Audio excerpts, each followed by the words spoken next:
There's a few percent chance, like, yeah, I think less than 10%, but more than 2%, that you would die on the surgery table. And that was, like, that's pretty intensive.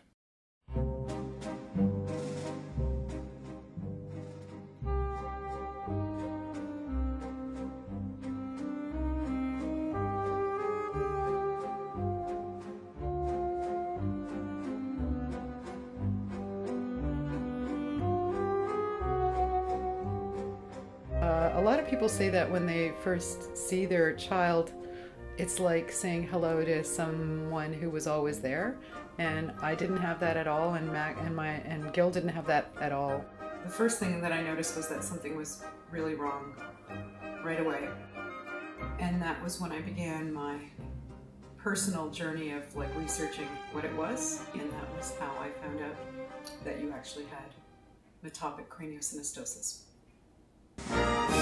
I was born with metopic craniosynostosis, a life-threatening condition where two pieces of my skull were actually fused together before birth.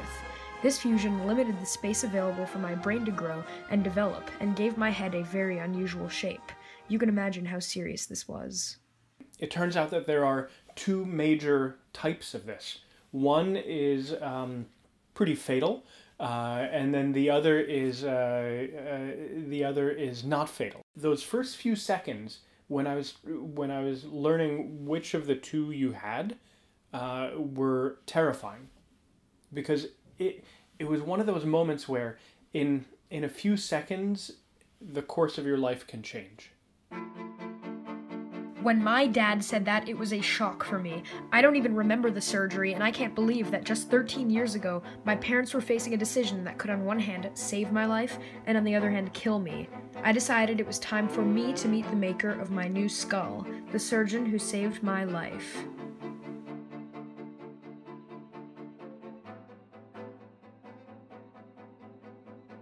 My name is Christopher Forrest, and I'm a plastic surgeon at the Hospital for Sick Children.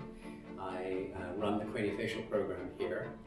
So I remember doing surgery on you when you were an infant. So literally we are taking apart the bones of the skull. We remove the bone where we reshape the forehead and the upper portion of the eye sockets, and then we put it back together again. And we do it to improve the head shape, and it becomes less of an issue when you're older and you're out and about in the world, so that people don't actually look at you and go, "What's wrong with your head?" It's a little controversial because essentially we're doing an operation for the sake of appearance. And I think that appearance is very, very important.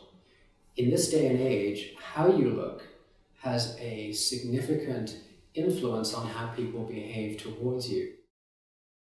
What if I had never had the surgery at all? What if today my head was deformed, enlarged by my skull's convex forehead? You know, wavy. By removing my unique deformity, am I hiding something that is truly part of me? Or was it justified to remove this condition plaguing my skull? Everybody has something that sets them apart and makes them embarrassed, but by losing this oddity that sets me apart, is it like losing a part of who I am? Is it like losing a part of me? I've been thinking about personal uniqueness, qualities that distinguish a person from another. Up until my chat with Dr. Forrest, I thought that I would have died without this surgery. Now I know that physically, I probably would have survived.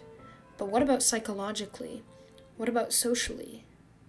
I'm glad that I had my surgery, but now I'm left with the feeling, even the craving, to learn how I would have been as a person, as a character, if I still had a deformed face.